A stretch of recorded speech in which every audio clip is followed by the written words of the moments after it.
They say Tok.Yo never sleeps, but that's a lie. The city doesn't rest. It burns. It breathes. 4 cities stacked like blades pressed tight. Kyoden, Shinjuro, Iokamai, Tetsu. Each ruled by a daimyo head, each one a tyrant wrapped in chrome and neon. And above them all, higher than the rain, hidden in the shadows of rumor and myth, sits the emperor. No one has seen him. No one ever will. But every drop of blood spilled, every law broken, every piece of tech humming in this city carries his ghost. My name is Dante. 17. No family, no turf, no power. Just a cheap implant rattling in the back of my skull and a bad habit of sticking my nose where it doesn't belong. A kid of the gutters, raised on static and broken light, trying to scrape together enough credits to upgrade my NED, neural extraction driver. That system is my only chance at climbing out of the dirt. It lets me jack in, pull fragments of memory, pull skills for a few seconds at a time. Not much, not clean. But sometimes 1 more second is the difference between breathing and dying in Tok.Yo. Tonight was supposed to be simple.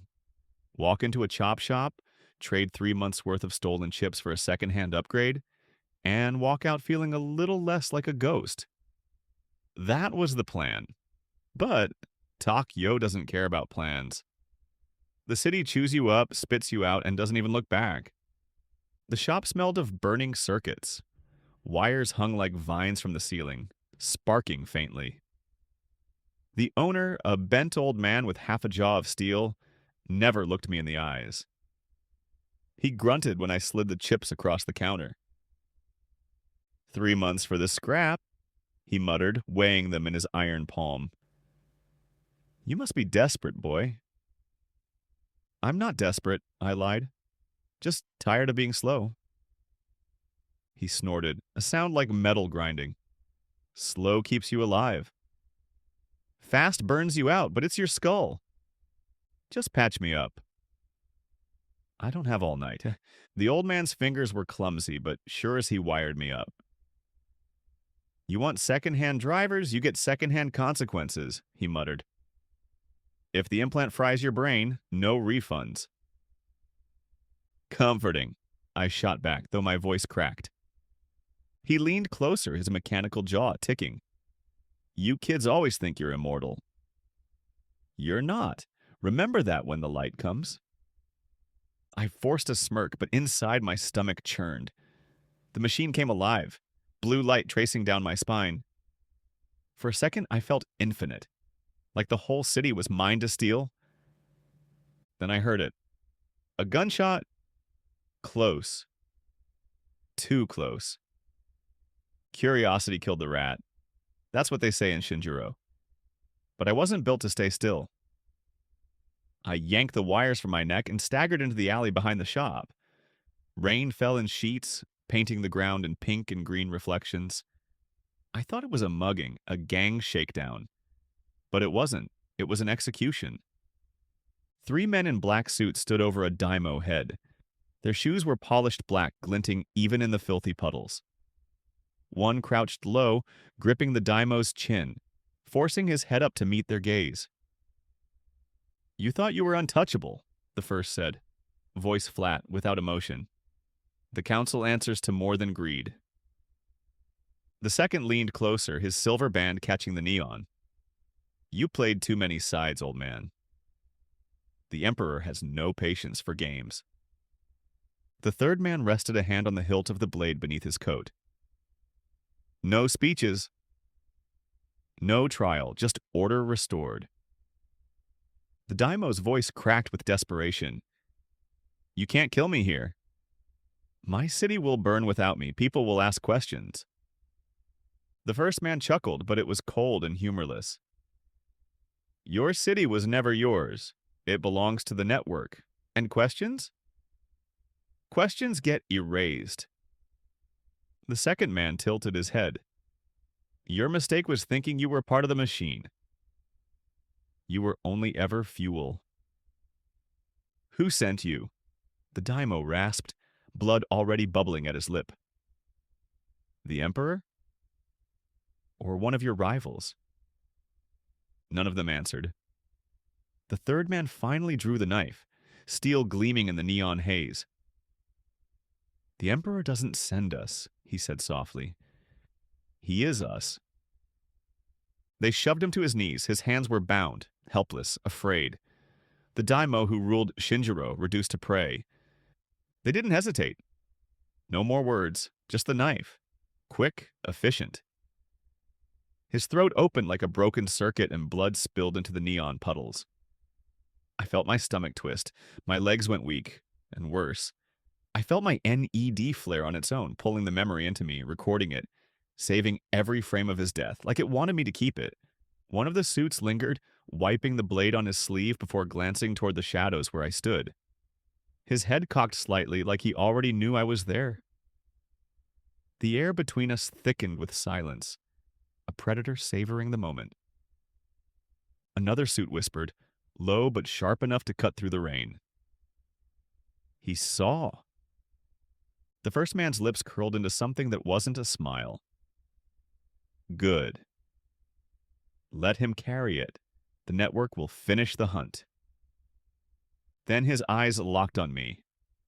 Glassy, unfeeling. My breath caught. His lips moved and I heard a single word hissed into the rain. Witness. The sound cut through me like ice. For a heartbeat, I couldn't move.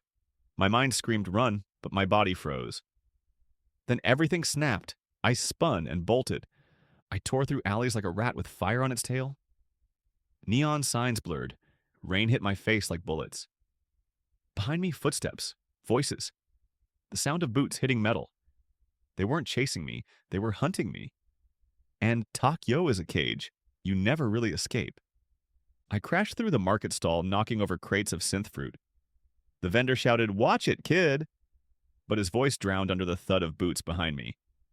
I turned my head just long enough to see the anger on his face, and I shouted back, "Sorry!" before slamming into another alley. A drone whirred overhead, its red light sweeping like a predator's eye. My heart slammed against my ribs. My NED kept replaying the murder in my skull, each frame flashing brighter until I almost blacked out. They hadn't just killed a daimyo, they'd killed a piece of Tok.Yo itself. And somehow the city had chosen me to carry the evidence. A whisper flickered in my implant. Code I didn't recognize, static crawling under my skin. Network trace initiated. The system itself was pinging me, marking me, telling them where I was. I clawed at my neck like I could rip the signal out. "Stop, stop, stop!" I muttered under my breath. "Not me, please, not me." I wanted to cry, but there was no air left in my chest. I sprinted until my legs gave out. My lungs felt like broken glass. I dove into a drainage tunnel, sliding through filth, the sound of rain echoing above. For a moment, I thought I'd lost them. For a moment, I thought I could breathe. But the city doesn't give you peace. The city only gives you choices. A shadow moved at the tunnel's end. Someone waiting, not a suit. Smaller, quicker. Wires glowing along the side of her skull, eyes shimmering like broken glass. She looked at me the way a predator looks at prey, and she smiled. "Running gets you noticed," she said. "Calm, too calm, and you've been noticed."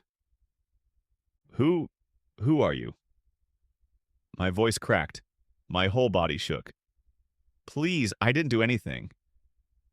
"They killed him. I just saw." "You saw more than you should," she cut in softly. "And your little toys screaming your position to every hunter in Kyoto." She tilted her head, listening to something I couldn't hear. "They're already on their way." I pressed my back to the wall, shaking. I can't do this. They're going to kill me." Her eyes flickered.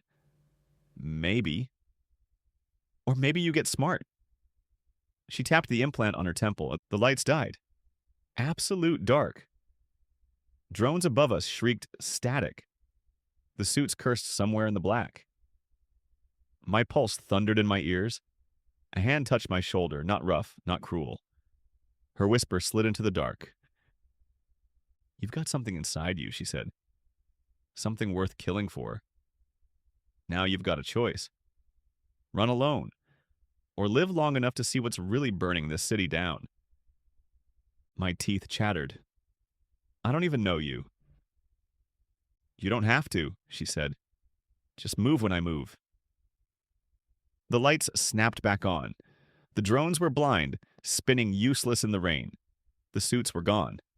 And she, Kaya Ghostwire, though I didn't know her name yet, was already walking away. I called after her. "Wait! Where are you taking me?" She didn't turn around. "Somewhere you won't die in the next 5 minutes. That's all you need to know." I stared at the tunnel mouth.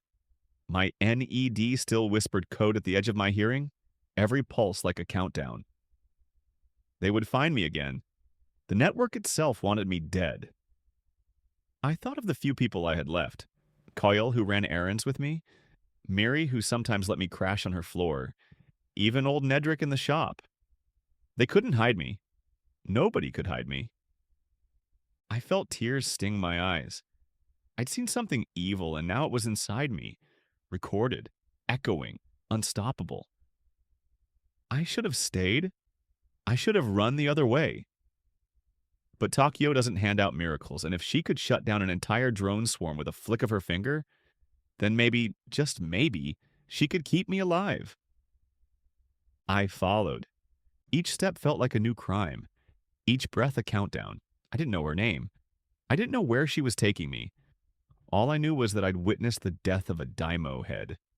And in a city where every secret is a weapon, I had become the sharpest blade. The Emperor would see me. The Emperor would know me. And in Tok.Yo, being known is the same as being dead.